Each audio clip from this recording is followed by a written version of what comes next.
Welcome back. Let's get into this story now. The Eastern Cape government has reportedly hired a former KwaZulu-Natal official who was suspended over allegations of fraud and maladministration.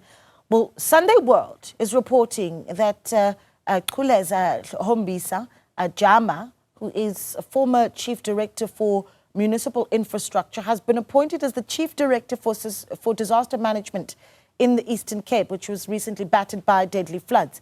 EFF Eastern Cape Secretary Simthembile Madikizela joins us now for more. Mr. Madikizela, thank you so much for giving us your time. I know that this is an issue that, as the EFF, you've also sent in for questioning by the province, and you can maybe clarify about exactly what it is that you're doing to understand this issue. But before we get there, what you know as the EFF about this lady, Ujama?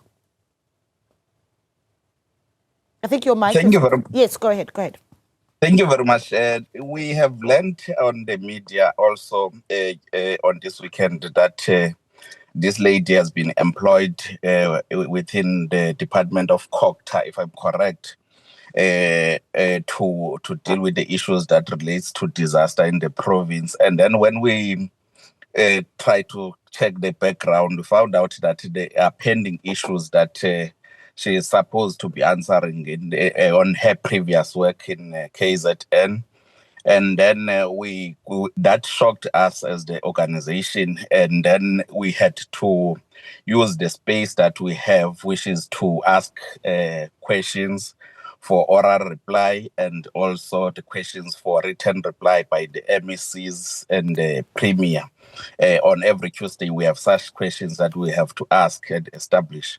But at the same time, it's shocking because whatever the circumstances that had to do with her employment, it seems that the issue was kept under carpet to a point that no one could easily know about the employment, and no media houses, no announcement was made in public. So we felt that when we saw this article on the weekend, let's do the follow-up, and then we have written the question to the MEC for the oral reply, which is likely to be on whenever there is a sitting of the legislature. He is supposed to give us the reply.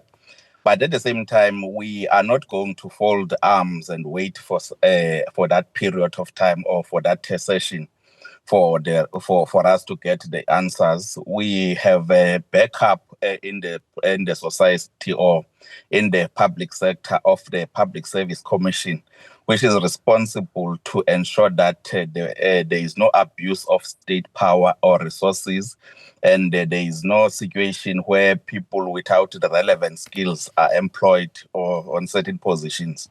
So we are going to also refer the matter to the Public Service Commission. But at the same time, let me tell you, the viewers at home, that in the Eastern Cape, situations of this nature are no longer shocking to us because similar situations are happening extremely in municipalities, where you will find a municipal manager who was investigated for criminal cases in Mgijima being transferred to Amatole, where you found in municipalities like Madikizela Mandela, you find people being employed in senior management posts without proper qualifications. And currently there are 4 HODs that have been announced by the Premier, Oscar Mabuyana. One of those HODs, because we're still investigating further, one of those HODs is alleged that he's not qualified for the job. And we also return a question for return reply in relation to that HOD.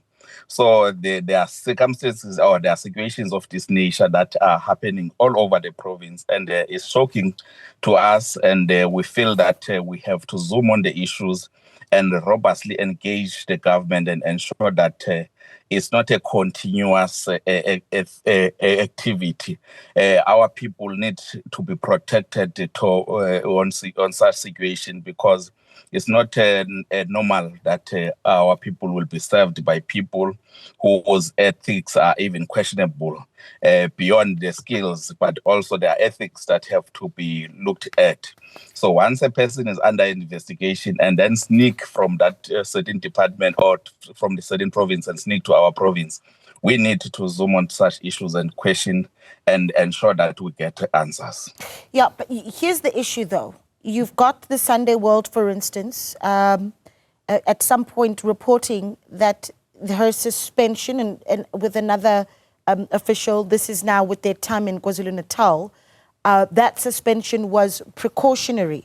But another piece by the Sunday Times saying that she was placed on a precautionary suspension. In fact, our team having reached out to the Eastern Cape provincial government to get their view on this official's position being brought into disaster management in the Eastern Cape and being told that there are no charges against her. And there's there is some disputing of that suspension letter that this official has received. I don't know what you say to that, and just the process that was followed to bring her into the Eastern Cape. There's something to be said about Z83 forms, those needing to be completed. Clarify, because obviously South Africans may be not having a full understanding of what that process needs to look like.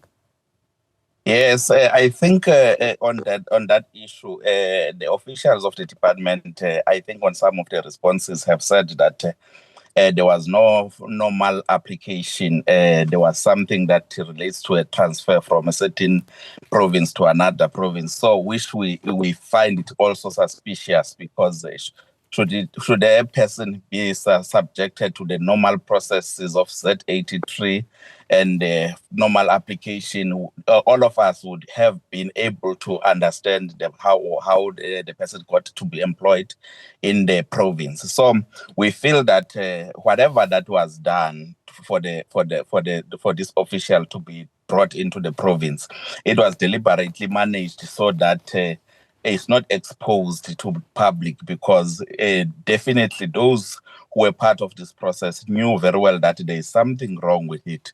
So if there is nothing wrong with it, we will find out when the MSC responds. But further than that, we are also going to push to ensure that we also establish the information beyond what we are receiving currently, because we certainly believe that the process of bringing her to the province was not proper and was not correct. And the fact that it was sneaked and no one is confident enough to come to the public and account for it, because I'm told that your house, media house, gave them the government officials a chance to come and respond and to take the public into confidence. But the fact that they are unable to do that now, it means that there is something that is very suspicious that makes us, all of us, as representatives of the EFF and also representatives of the people, so uncomfortable about this whole process. So we feel that we are not going to let the situation slide. We are going to zoom in it and constantly ensure that we get information, and if possible, we feel that the whole process needs to be reversed, and we get people that are relevant for the position and also ethical enough to run for the department or to participate in the department and contribute effectively. You will remember that the role that the person is tasked for is a very sensitive role of disaster management, especially at this period in the Eastern Cape. So we do not need people with questionable ethical standards for the job. Yeah. Well, Coach, just a final thought, if you will. Let's not forget the difficult time that the Eastern Cape has just come out of. More than 100 lives lost in the devastating floods that we've seen.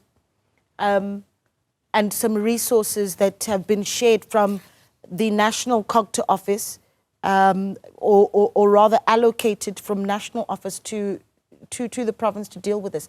But more than anything, and we had this conversation with the Cochrane Minister just recently, Velenkosi Nitlabisa, who actually mentioned that the resources and the money that has been allocated to the Eastern Cape to deal with disaster management is actually still in response to disasters that were seen in January this year. So money being allocated for these disasters, these June floods, still not yet to be allocated. So just your biggest concerns around the money that is available here. We're talking about large sums.